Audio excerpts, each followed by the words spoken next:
Francisco Javier nació en Burgos en el año 66, es sacerdote de la Orden del Carmelo Teresiano, carmelita.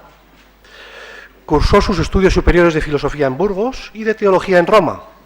Allí se doctoró en teología y se especializó en espiritualidad.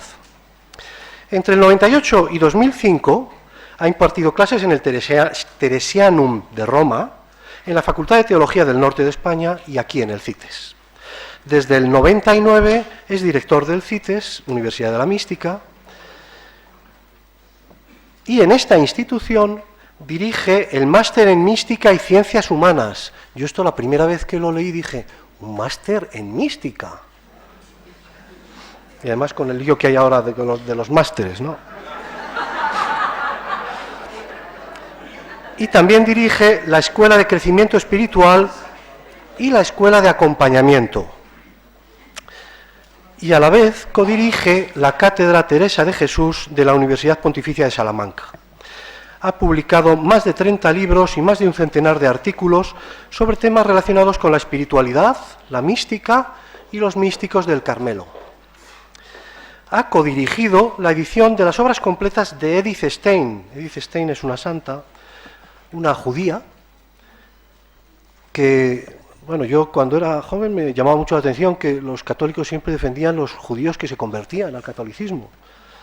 Bueno, y esta es una judía convertida al catolicismo y ha escrito un libro de ella que es tan pequeñito y tan interesante que a cualquiera que le interese, yo se lo recomiendo, porque es de una frescura, es una mujer que murió en los campos de concentración nazis.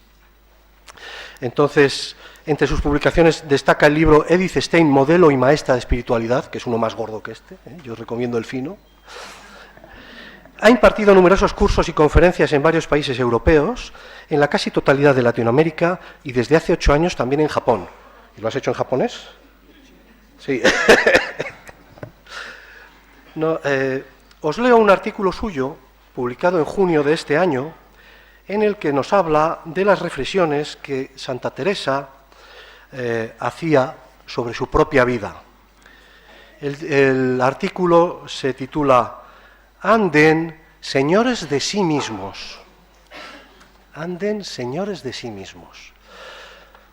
Con estas palabras nos invita Teresa de Jesús a vivir la verdadera libertad, un valor y derecho que todos nos empeñamos en exigir y defender y que consideramos como uno de los valores estrella de nuestras estructuras democráticas.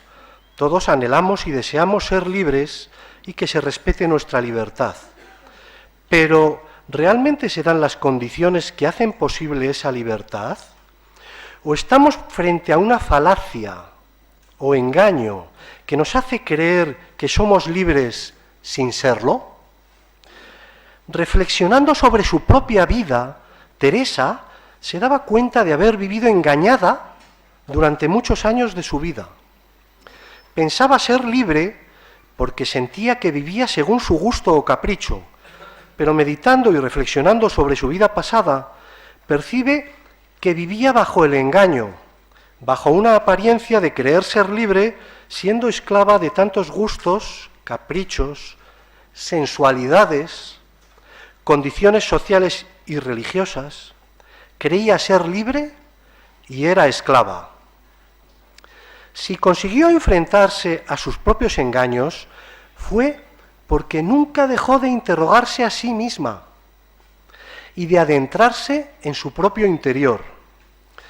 De este modo, fue capaz de mirar frente a frente a todos los condicionantes que no la dejaban ser libre, manteniendo una actitud crítica frente a sí misma y no culpabilizando a los demás. Toma ya. Tiene la palabra nuestro director y amigo, Francisco Javier. Bueno, muchas gracias. Y aunque nos hemos saludado a la apertura del Congreso, pues de nuevo agradecer a todos y cada uno vuestra presencia y a la organización muy especialmente que me haya dejado espacio, no a mí, sino a Teresa de Jesús, porque considero que es un personaje muy desconocido en lo que ella verdaderamente es y significa, y a la que posiblemente solo conocemos porque es una mujer que tuvo muchos éxtasis o experiencias místicas, pero no conocemos la esencia y el corazón de Teresa, que es terriblemente humanista. Afirma un antropólogo actual, Pedro Cerezo Galán, refiriéndose a una de las obras de Teresa de Jesús, concretamente a su autobiografía, El libro de la vida, que en este libro tenemos el acta de nacimiento y no en Descartes de la intimidad moderna. Y es un poco lo que vamos a tratar de entender y comprender, ¿no? Cómo esta mujer del siglo XVI entra dentro de toda una corriente que no es nueva, aunque sí que es cierto que en ninguna época de la historia como la época que estamos viviendo se ha dado tanto interés, tanta importancia y tanto valor al conocimiento de sí, ¿no? Pienso que todos sois muy conscientes de la importancia que tiene este elemento en todo lo que implica y significa el desarrollo y la realización del ser humano, ¿no? De hecho, este elemento está incluido en todas las corrientes psicológicas actuales, incluso dentro del ámbito mismo pedagógico, la importancia que tiene este conocerse en el proceso y en el desarrollo de la persona, hacia su plenitud, hacia su felicidad, hacia su realización, ¿no? Incluso si hojeamos toda la infinidad o el infinito mar que tenemos hoy en día de literatura de autoayuda, este elemento viene puesto o colocado en un lugar central dentro de lo que sería ese proceso de realización, ¿no? Otra cosa será qué entendemos o qué se entiende dentro de cada ámbito o de cada corriente o de cada escuela en lo que implica y significa hasta dónde llega ese conocimiento de sí, ¿no? Por otro lado, les decía que no es un tema nuevo, es un tema que está presente en la historia de la humanidad, yo diría que desde que el hombre es hombre, y si bien no tenemos testimonios escritos de esos primeros seres humanos, lo cierto es que en la reflexión, en los intentos de explicar el misterio de la vida, de una u otra manera, ese elemento siempre ha estado presente, ¿no? Podríamos decir más cercano en el tiempo. Dentro del ámbito de la filosofía griega conocemos a un Sócrates que prácticamente estampa con letras mayúsculas el lema, ¿no? Conócete a ti mismo. Pero también lo encontramos presente en todas las tradiciones religiosas de la antigüedad. Y dentro del mismo cristianismo es algo que está muy presente desde el primer momento. Tanto en la dinámica de lo que implica el Evangelio, bien leído, bien entendido, la propuesta que hará el mismo San Pablo, reconociendo la eternidad de la persona como un conocer tal como somos conocidos, es decir, llegar a la plenitud de lo que realmente somos, lo que nos define, lo que nos configura, y como San Agustín pues lo adentra y también lo establece como un fundamento inequívoco dentro de todo lo que es el proceso del desarrollo y del crecimiento humano y espiritual, ¿no? Y de esa tradición van a beber prácticamente todos los grandes místicos dentro del cristianismo, entre ellos Teresa de Jesús y Juan de la Cruz, ¿no? Pero vamos a centrar la mirada en Teresa de Jesús, ¿no?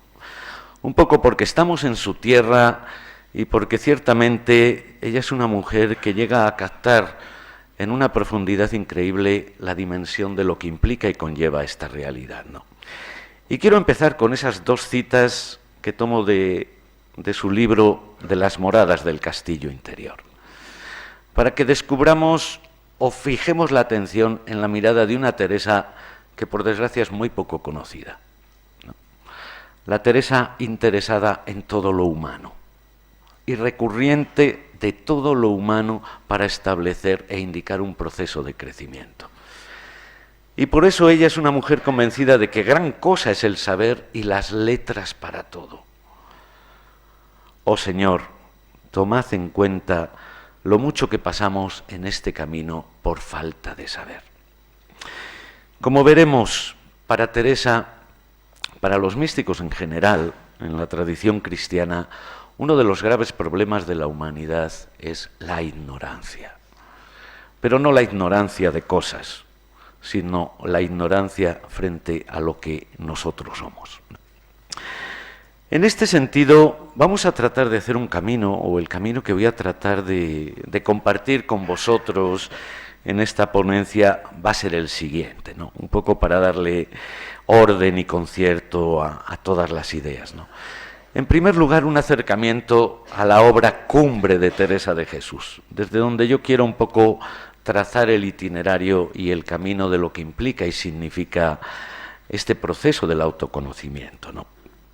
Un autoconocimiento que no puede quedarse simplemente en auto, sino que nos lleva a una autoestima y a una dignidad, ¿no?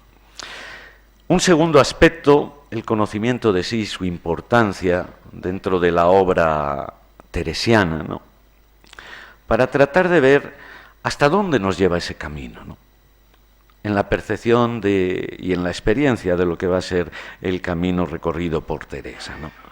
Para después posicionarnos desde el autoconocimiento como el camino para acercarnos a lo que podríamos denominar una sana autoestima de nosotros mismos como fundamento de proyección de nuestra vida y fundamento de nuestra dignidad, ¿no?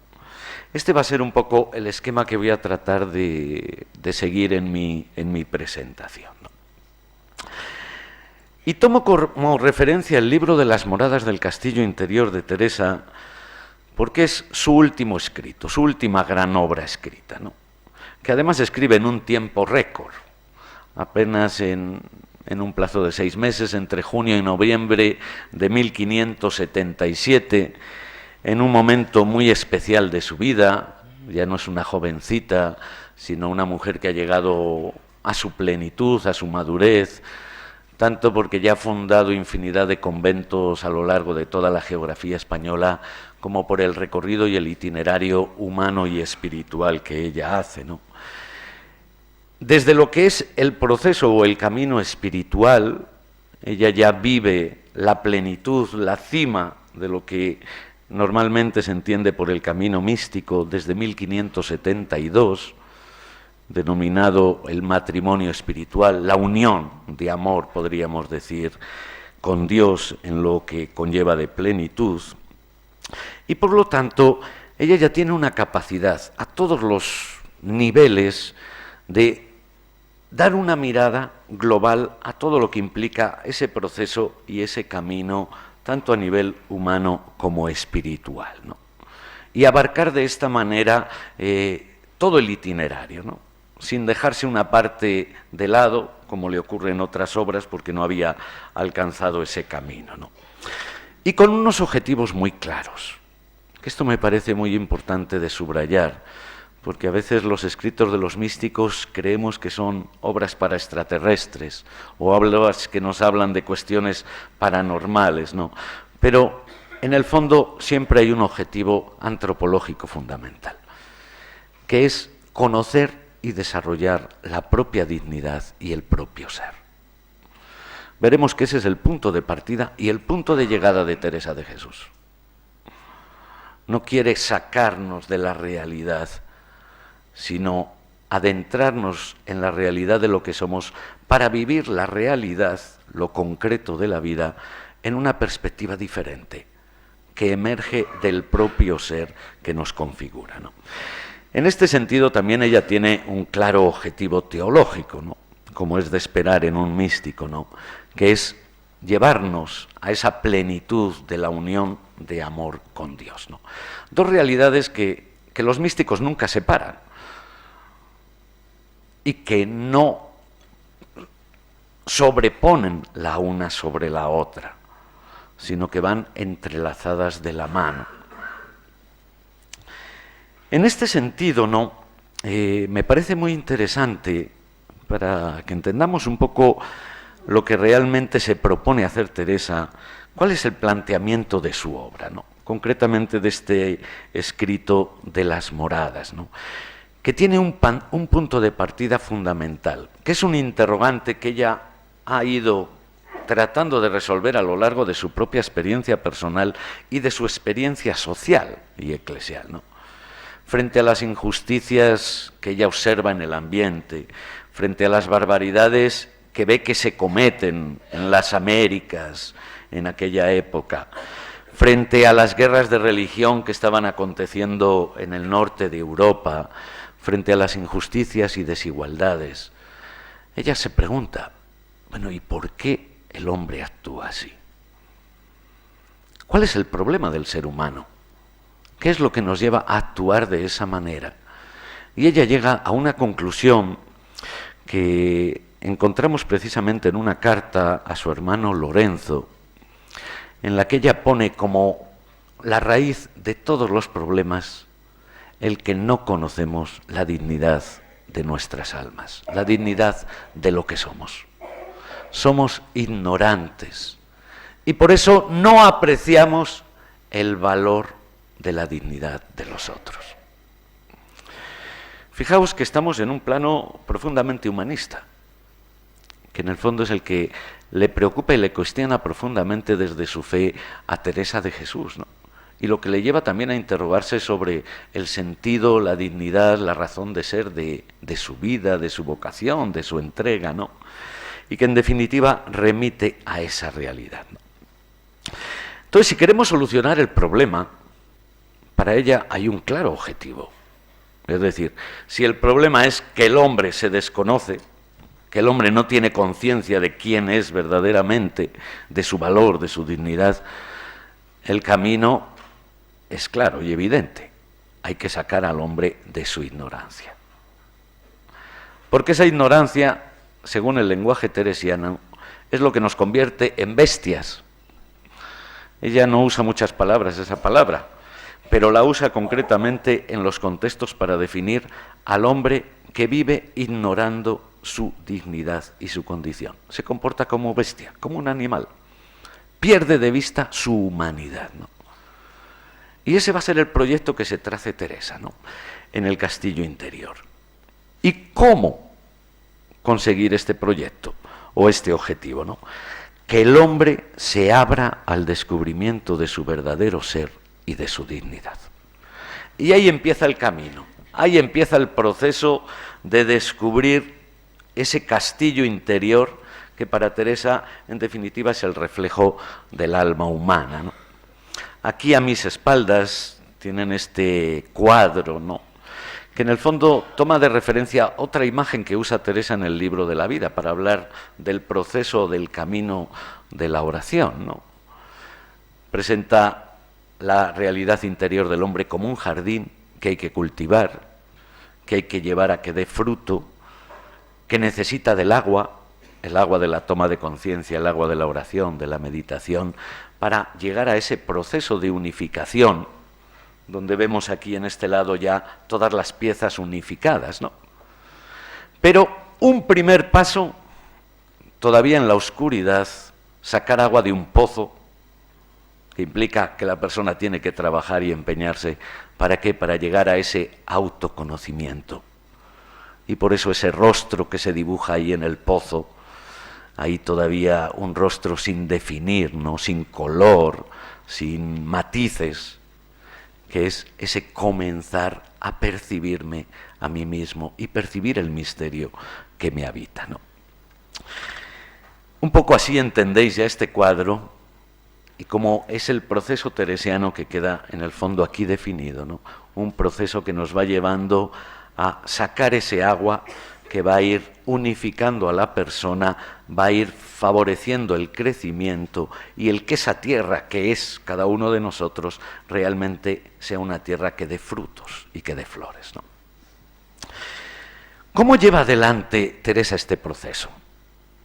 No es una escalera que pasamos de un estadio al otro, sino un proceso casi en espiral, que sube, que baja, que entra, que nos lleva a conocer una y otra morada que constituye, en cierto modo, todas esas dimensiones que nos configuran como seres humanos, ¿no?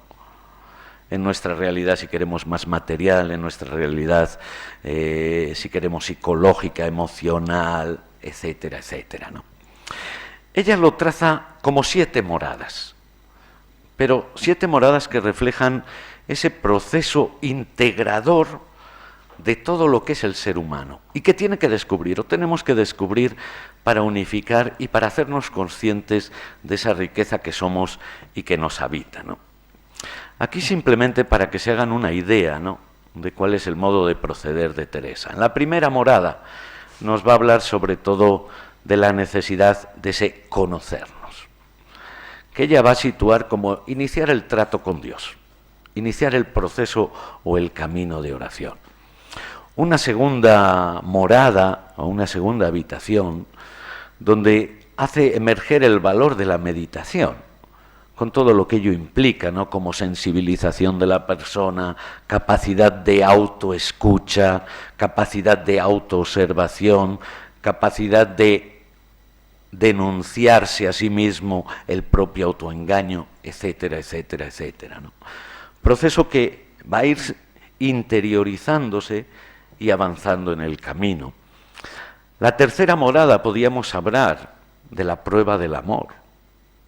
Es decir, es un camino que hace la persona simplemente para entrar en la autosatisfacción de sí mismo o para potenciar lo que es en favor de los otros. Y aquí para Teresa viene la prueba del amor, ¿no? Ejercitarse en lo que es el amor al prójimo, como camino, pero también como efecto y fruto de todo ese proceso, ¿no? Para llegar en las cuartas moradas a la contemplación, que es ya entrar más adentro en ese proceso y descubrir una presencia, que cada uno la puede llamar como le parezca, ¿no? Pero una presencia con mayúsculas, ¿no?, que termina dando sentido y valor a todo, ¿no? La quinta morada para Teresa sería la muerte del ego, el gusano de seda. Luego les diré una palabrita sobre esto porque me parece una síntesis muy hermosa de todo lo que es el proceso que traza Teresa, ¿no? Una sexta morada donde ya nos habla de esa unión que comienza a acontecer, ¿no?, a vivirse, ¿no?, esa dinámica de unión con todo y con todos, ¿no?, que llega a su consumación en las séptimas moradas, y que para Teresa no es simplemente un sentimiento, sino un modo de vivir. Y un modo de vivir que ella caracteriza como una disposición y servicio al prójimo y entrega a los demás, ¿no? Bueno, esto es, como digo, para que tengamos una imagen, una idea de todo este proceso que ciertamente ahora no podemos seguir, ¿no? Simplemente vamos a extrapolar, ¿no?, algunos elementos que hacen referencia a lo que es el título de esta intervención, ¿no?, ese conocimiento de sí, como la base que nos lleva a una sana autoestima y a un descubrimiento de nuestra verdadera dignidad, ¿no? Ciertamente, la importancia que tiene este tema para Teresa de Jesús ya lo deja claro desde su primer escrito, el Libro de la Vida. En un momento, en el capítulo 13 del Libro de la Vida, Teresa llega a decir que el conocimiento propio es el pan con que se han de comer todos los manjares, y sin este pan no se podrán sustentar en el camino. Por muy elevada que la persona crea de estar, siempre necesita volver a contemplarse en su verdad y en su realidad, para no perder de vista su condición. Y esto lo pone Teresa casi como la base sobre la que vamos a construir todo lo demás. Porque sin esa conciencia de lo que soy, difícilmente puedo llegar a una plenitud de desarrollo de lo que significa mi vida, ¿no? Por eso para Teresa se configura como el pilar en el proceso de autorrealización de la persona, ¿no?, de la cual depende mi posicionamiento frente a mí mismo, frente a los otros, frente al mundo y frente a Dios. Es decir, de cómo yo me posiciono en la realidad de mí mismo, de mi ser, es lo que va a condicionar mi manera de posicionarme en el mundo y en la realidad, ¿no? Esto es algo que en Teresa emerge con una dimensión muy profunda y muy fuerte, ¿no? Que en definitiva para Teresa es aprender a descubrirnos en nuestra verdad, ¿no? Es decir, en lo que realmente somos, no en lo que aparecemos, en lo que quisiéramos ser, en lo que pretendemos ser o en las máscaras que hemos ido construyendo a lo largo de la vida y de la existencia y que nos alejan de la realidad de nuestro propio ser, ¿no? Ese descubrirnos en la verdad, en la transparencia de lo que realmente somos, que para Teresa conlleva unas implicaciones fundamentales, ¿no? Ante todo, porque para ella este es el modo de ser o el modo de vivir en verdad, en la apertura a aquello que realmente soy. No en lo que yo creo que soy, sino en lo que realmente soy. En aquello que en definitiva constituye mi esencia y al mismo tiempo mi grandeza. En su doble cara, en su doble perspectiva, subrayará siempre Teresa, ¿no? O sea, no podemos caer en el ilusionismo de una imagen creada de uno mismo sin aceptar la limitación de lo que uno es. Es lo que Teresa llama miseria, ¿no? Un concepto que ella usa habitualmente para designar esa dimensión, si queremos, condicionada, limitada, pecadora, ¿no? Que forma parte de nuestra existencia y de nuestro vivir, y que tenemos que mirar cara a cara, que no podemos esconder o disimular, ¿no? Pero eso no define o no agota la comprensión del ser de la persona, sino que remite a una grandeza que nos constituye en lo profundo de nuestro ser, ¿no?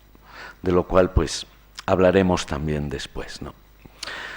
De hecho, Teresa es una mujer que tiene una perspectiva y un punto de partida terriblemente positivo, incluso en medio de una mentalidad, si queremos, religiosa, tendente a acentuar más la condición pecadora del ser humano, ¿no? Teresa acentúa ante todo y sobre todo la hermosura del ser humano. Escondida quizás, oculta bajo las telarañas o la suciedad que uno ha podido ir acumulando durante la vida, pero una hermosura que nunca se pierde, como veremos, y es un elemento antropológico que me parece fundamental, ¿no? Un camino que implica a toda la persona. Es decir, no es una cuestión simplemente espiritualizante, ¿no? Sino que abarca la realidad global de lo que somos, en nuestra condición, e incluso en nuestra limitación, e incluso en los condicionantes de los cuales quizás nunca vamos a podernos liberar en la vida. En este sentido, Teresa es una mujer terriblemente realista, porque aun siendo idealista, sabe que el ideal es un proyecto de vida, pero la posibilidad de alcanzarlo está condicionada también a esos condicionantes que sin duda alguna forman parte de nuestro vivir, de nuestra existencia, de nuestra educación, de nuestra formación, de nuestra psicología, etcétera, etcétera, etcétera, ¿no? La necesidad de buenos y seguros apoyos, tanto de carácter científico como de carácter de acompañamiento personal, es algo que Teresa siempre toma en consideración, ¿no? Y poniendo en evidencia el gran peligro de la vida del ser humano, el peligro, dice ella, de no habitarse, de vivir fuera de sí, de andar buscando, como ella dice, andar buscando fuera lo que ya tiene dentro y no es consciente de que lo tiene, queriendo buscar la paz en casas ajenas, ¿no? Ella lo compara un poco como al joven que se va de casa en la parábola del hijo pródigo, ¿no? Que al final termina comiendo las bellotas de los cerdos, ¿no? Es decir, que no andemos así la vida, que tenemos un manjar en la propia casa muy exquisito, pero hemos de tomar conciencia de él, ¿no? Que va a implicar eso, un aprender a ser dueño de sí. Habitarse, para Teresa, es posicionarse en el centro de lo que uno es y aprender a vivir desde ahí. No para aislarse de la realidad, sino para posicionarse frente a la realidad, siendo uno dueño de sí mismo y no manipulado o zarandeado por los diversos condicionantes que sin duda alguna nos pueden condicionar en nuestra vida, ¿no? Pero ¿hasta dónde nos lleva este conocimiento? Es una pregunta inherente al proceso de búsqueda, ¿no? Ciertamente es un proceso que, como todos sabéis, necesita de un camino de interioridad, no como un opuesto a la exterioridad, sino como un aprender a posicionarse, ¿no? A abrirse a lo que uno verdaderamente es, ¿no? Un camino que nos abren nuestras mismas facultades humanas. Teresa, es muy curioso el discurso que hace sobre esto, ¿no? Pues si nos ponemos a razonar, por ejemplo, ¿no? Y observamos la vida, la caducidad de la vida, cómo todo pasa, cómo todo es temporal, cómo todo es caduco. Eso ya nos lleva por sí mismo, desde nuestro raciocinio, desde nuestra memoria, desde nuestra inteligencia, a decir, ¿y cómo yo me paso dando tanta importancia en la vida a esto cuando esto pasa? Cuando esto, en definitiva, no va a solucionarme los verdaderos problemas de mi vida o de mi existencia, ¿no? Es decir, prestar atención a uno mismo y a las capacidades que llevamos cada uno inherentes a nuestra condición, ¿no? Ciertamente para ella la gran puerta es la oración. ¿Por qué? Porque la oración para Teresa es la que nos pone en contacto con el misterio. Y al final el misterio de nuestra vida se resuelve, sí, en gran medida gracias a todas nuestras facultades, pero está remitiendo siempre a un misterio con mayúsculas, sin el cual para Teresa no terminamos de resolver el verdadero misterio que forma parte de nuestra vida, ¿no? La puerta del amor al prójimo. Dice Teresa, no hace falta quizás hacer un recorrido de autoconciencia, porque incluso en la vida observamos que personas muy simples y muy sencillas viven la plenitud de la vida sin hacerse ningún problema.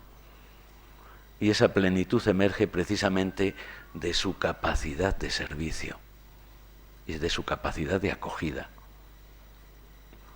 Y sin embargo, no puedes ir a decir a mi abuela, decir, oye, ¿y tú has pensado, has hecho un proceso de autoconciencia?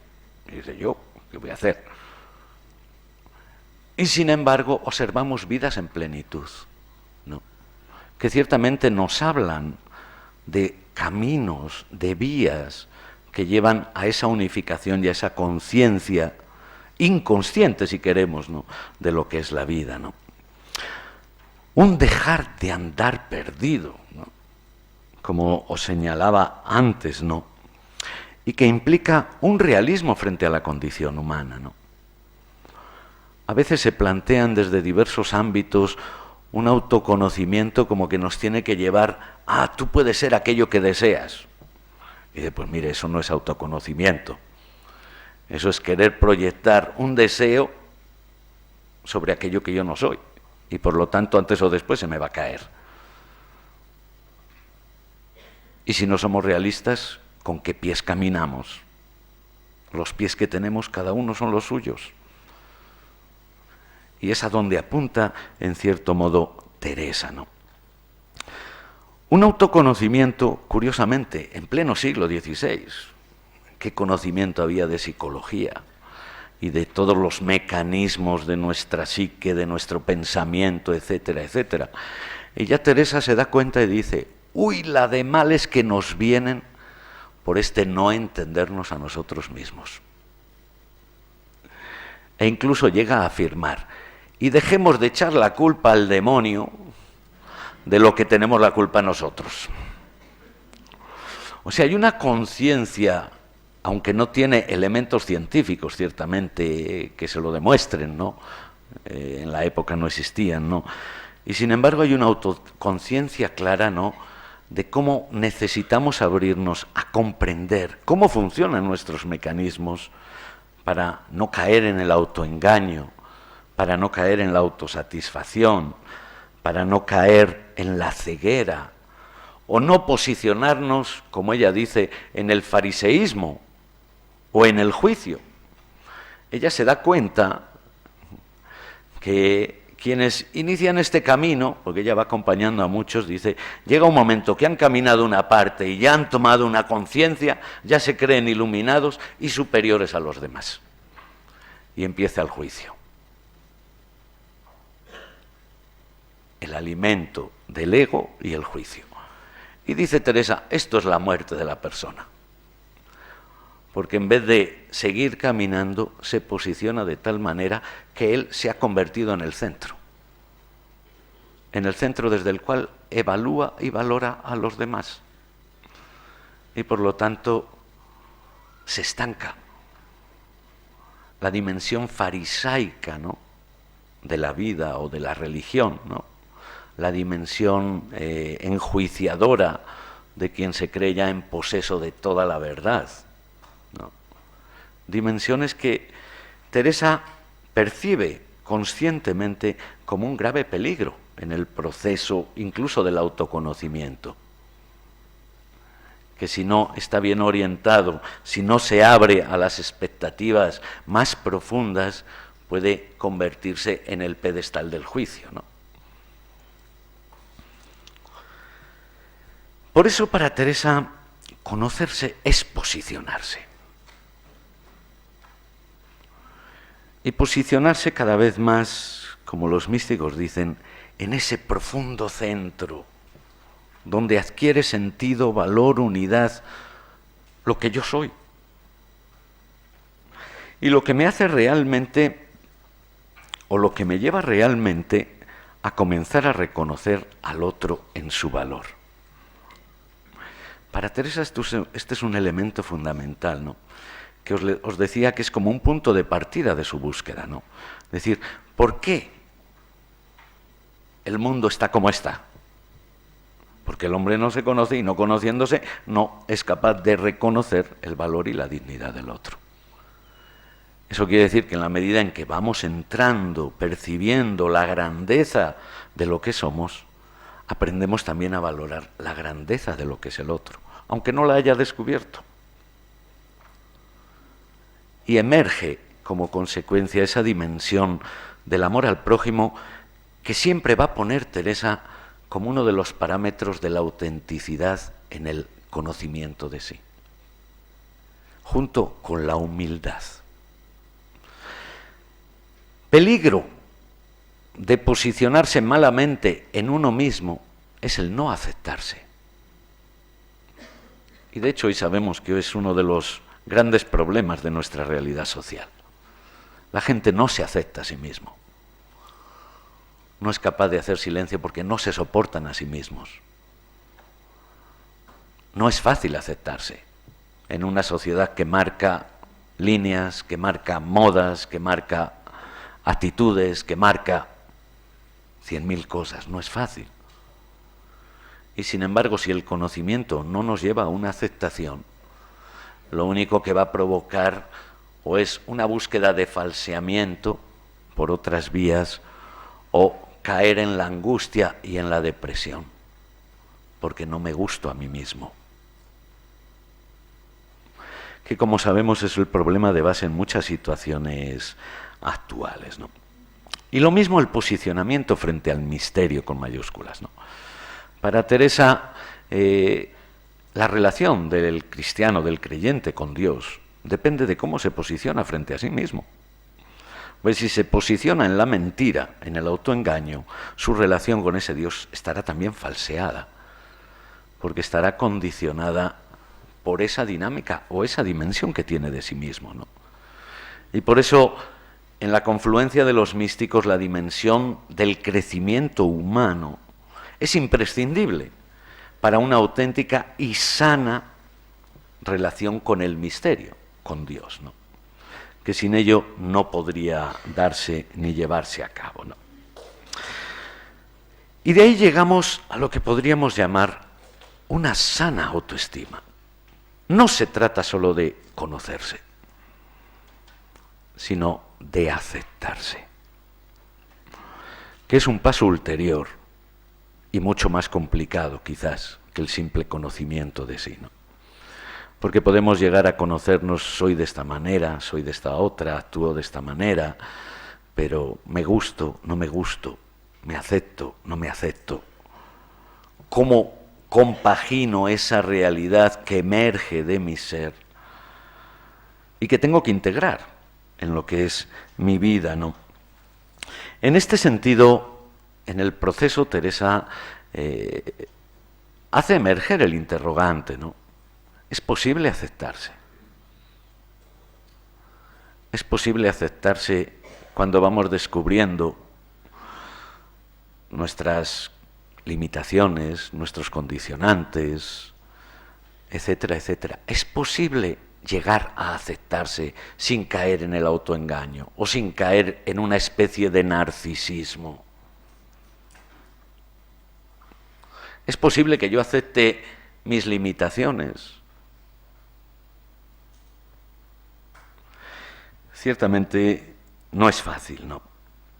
Pero aquí emerge el salto de Teresa. Para que yo me acepte, necesito saberme amado.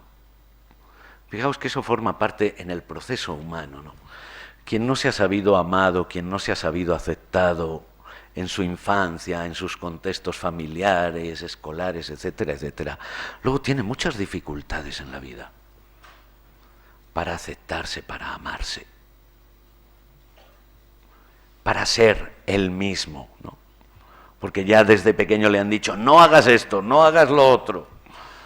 Cuando empieza a expresarse esa individualidad propia de cada uno, ¿no? Enseguida viene, por nuestros sistemas o nuestras perspectivas de vida, enseguida viene todo frustrado. Y cuando ha venido eso frustrado, ¿cómo rescatarlo para que emerja la dimensión de la persona, ¿no? Y aquí viene uno de los elementos, yo diría, más propios del proceso teresiano, ¿no? Y hacia donde ella quiere orientar todo el proceso de meditación y de oración, que es aprender a descubrirse amado. Amado en lo que uno es. Y no amado condicionalmente, ¿no? Es que sí, pero tienes que cambiar. Es que sí, pero tienes que. Es que sí, pero... No, amado incondicionalmente. Es el Dios con el que se encuentra Teresa. El Dios que me ama y me acoge en mi realidad concreta. Con incluso aquello que a mí me resulta tan difícil de amar en mí. ¿Cuál es el proceso de sanación para Teresa? Aprender a descubrirnos no solamente amados y aceptados, sino infinitamente amados y aceptados en lo que somos. Para Teresa va a ser esta la base de una autoestima duradera, no ficticia, no resignada, ¿no? Es decir, bueno, hay que resignarse, ¿no? Como nos decían antiguamente, ¿no? Pues pasa esto, ¿qué le vamos a hacer? Hay que resignarse. No, la proyección de Teresa no es resignarse, sino descubrirse en la raíz de lo que uno es acogido, amado, pero amado no temporalmente o condicionalmente, sino amado infinitamente, ¿no? Y por eso, para Teresa, solo el encuentro con este Dios misterio puede fundamentar una real autoestima. Porque nadie puede amarme desde esa dinámica o perspectiva de lo que implica o significa Dios, ¿no? Como el infinito, como el todo, ¿no? No es un amor caduco, no es un amor reduccionista, ¿no? No es un amor que me crea ficción o fantasía sobre lo que soy o puedo llegar a ser, ¿no? Y de aquí emerge un elemento que en el proceso teresiano es fundamental, ¿no? Cuando ya comienzo no solo a aceptarme, sino a ser capaz de amarme a mí mismo. Para Teresa es la raíz más profunda de nuestra capacidad también de proyección hacia los demás. Porque mientras yo no soy capaz de amarme, incluso en mi pequeñez, en mi pobreza, en mi miseria, difícilmente soy capaz de amar al otro, sobre todo cuando me recuerda la miseria que yo llevo dentro, ¿no?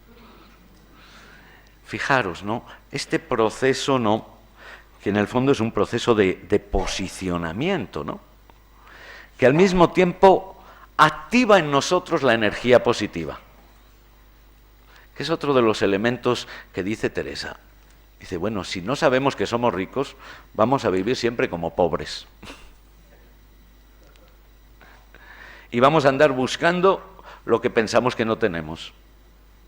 Y la importancia que tiene abrir la puerta para decir, ahí va, si todo esto ya está dentro. Y esto nos lleva al último elemento, ¿no?, que para Teresa es también el punto de partida. De hecho, ella empieza a escribir su obra sobre el castillo interior con esto, poniendo ante los ojos la dignidad de lo que somos. Pero una dignidad que ella trata de llevar hacia un punto inamovible, es decir, ¿qué o quién me confiere la dignidad, no? En la mentalidad social la dignidad me la concede pues la sociedad, o que tenga trabajo, o que no tenga trabajo, o que se respeten mis derechos, o no se respeten mis derechos. Sí, eso todo está muy bien, pero eso, como de hecho vemos, cada día está vacilando hacia un lado o hacia otro y corriendo riesgos. ¿Mi dignidad depende de eso? ¿O la dignidad del ser humano es una realidad inherente al propio ser? Que es hacia donde quiere llevar Teresa, ¿no? Es decir, no, la dignidad no depende de que me reconozcan o no me reconozcan. La dignidad es algo que me habita, que constituye mi realidad esencial y existencial, y por lo tanto que nadie puede dañar, aunque yo crea que me lo han dañado, o aunque el otro crea que me lo puede dañar y oprimir, ¿no? Y es lo que da un valor permanente y eterno a la persona. Dicho en palabras concretas, ciertamente Teresa lo va a expresar desde lo que es su mentalidad, ¿no? Y por eso os pongo este texto que es con el que empieza la obra del castillo interior, ¿no? Para comenzar con algún fundamento, que es considerar nuestra alma como un castillo, todo de un diamante o muy claro cristal, a donde hay muchos aposentos, un paraíso a donde, dice él, tiene sus deleites. Pues ¿qué tal os parece que será el aposento a donde un rey tan poderoso, tan sabio, tan limpio, tan lleno de todos los bienes se deleita? No hallo yo cosa con que comparar la gran hermosura de un alma y la gran capacidad. Y verdaderamente apenas deben llegar nuestros entendimientos, por agudos que fuesen, a comprenderla. Pues él mismo dice que nos crió a su imagen y semejanza. Pues si esto es como lo es, no hay para qué nos cansar en querer comprender la hermosura de este castillo. Porque puesto que hay la diferencia de él a Dios que del Criador a la criatura, pues es criatura, basta decir su majestad que es hecha a su imagen para que apenas podamos entender la gran dignidad y hermosura del alma. Podríamos decir, es la carta de la dignidad humana que escribe Teresa. Ciertamente desde su perspectiva cristiana creyente, pero que confiere a todo ser humano una dignidad infinita e inalienable, que configura el ser y la grandeza de cada ser humano, ¿no? Dicho de otra manera, el ser humano habitación de Dios, la presencia de Dios. Es decir, no es cualquier cosa. O sea, para un creyente decir que un individuo, cualquier individuo, es donde habita Dios, es poner en evidencia la dignidad infinita de ese ser humano. Y no solo poner en evidencia la dignidad infinita de ese ser humano, sino reconocer que él lleva dentro de sí su auténtico paraíso y de que tiene la anchura interior del mismo Dios, porque es capaz de Dios, ¿no? Uno puede ser creyente o no creyente, pero el hecho de hacer estas afirmaciones, pienso que todos llegamos a intuir la dimensión que supone, ¿no?, a la hora de reconocer esa dignidad, ¿no? O hablar, como ha repetido 2 veces Teresa en ese texto, ¿no?, imagen y semejanza de Dios.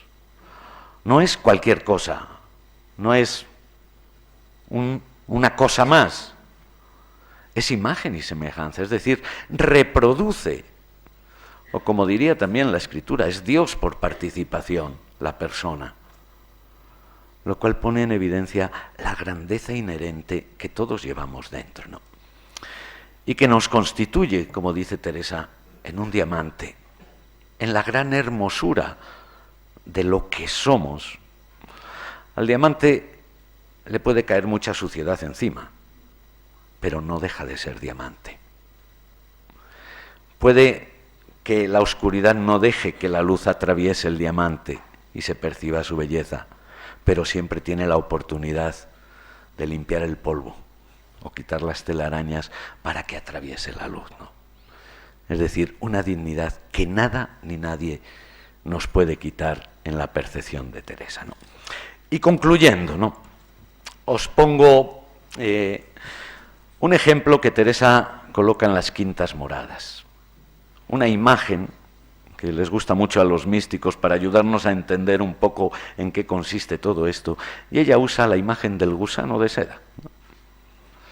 Es decir, el gusano que está llamado a morir para convertirse en mariposa, ¿no? Y que para Teresa significa que esa capacidad de metamorfosis, de transformación, no es algo que nos tiene que venir de fuera, sino que es inherente a la naturaleza misma de la persona. Es decir, toda persona puede alcanzar su felicidad, porque forma parte de su condición, ¿no? Que dicho en categorías, si queremos, cristianas, es participar de ese misterio de muerte y resurrección de Cristo, ¿no? Es decir, librarnos del hombre viejo para revestirnos del hombre nuevo que ya somos y que está suspirando en nuestro interior de emerger, de salir, de destruir, podríamos decir, los disfraces o los añadidos que la vida ha ido incorporando, ¿no? Por eso el gusano, para Teresa, es el símbolo de la persona en su manera de vivir mundana, es decir, de vivir fuera de sí, de vivir superficialmente, de vivir arrastrada por lo exterior, sin haber tomado una toma de conciencia de su grandeza y de su riqueza, ¿no? El gusano tiene la tarea de tejer el capullo, donde debe morir. Morir sobre todo al ego. Muera ya este yo, dirá Teresa, y viva en mí otro yo que es más grande que yo, ¿no? Muera ya este gusano para dejarme de arrastrar, ¿no?, y alcanzar la plenitud, ¿no? Un morir al ego, que es crecer en esa conciencia de sí, ¿no? Y al mismo tiempo que nos ejercita en el amor, ¿no? El ejercicio del amor para Teresa es siempre fundamental, ¿no? No simplemente una realidad sentimental o mental, sino una realidad efectiva, activa, ¿no? Es decir, no solo quiero ser amar o estoy unido con todo, pero luego si el otro se está muriendo a mi lado me importa un comino, ¿no? Es decir, no, el amor que abarca todo, ¿no? Y que en el fondo es el camino para morir al ego. Y aquí emerge la mariposa, la persona transformada en el amor, ¿no? El amor como valor supremo que Teresa identifica con la voluntad de Dios. Para Teresa la voluntad de Dios, ¿qué es? Que amemos al que tenemos al lado, que nos amemos a nosotros mismos. Humildad, que Teresa define como andar en verdad. Aceptarse es ser humilde, acogerse en lo que uno es, en su limitación y en su grandeza infinita. Y al mismo tiempo esa paz interior como fruto permanente de esa realidad, ¿no? Y concluyamos con Teresa. He querido elegir este hermoso texto, ¿no?, que creo que define un poco lo que es su proyecto personal, ¿no?, y la importancia que tiene para Teresa este caminar en la verdad. Yo quisiera poder dar más a entender en este caso, mas no se puede decir. Saquemos de aquí, hermanas, que para conformarnos con nuestro Dios y esposo en algo, será bien que estudiemos siempre mucho de andar en esta verdad. No digo solo que no digamos mentira, sino que andemos en verdad delante de Dios y de las gentes de cuantas maneras pudiéremos, en especial no queriendo nos tengan por mejores de lo que somos, y en nuestras obras dando a Dios lo que es suyo y a nosotras lo que es nuestro, y procurando sacar en todo la verdad, y así tendremos en poco este mundo, que es todo mentira y falsedad, y como tal no es durable. Plega a Dios, hermanas, nos haga merced de no salir jamás de este propio conocimiento. Amén. Pues muchas gracias por su paciencia y atención.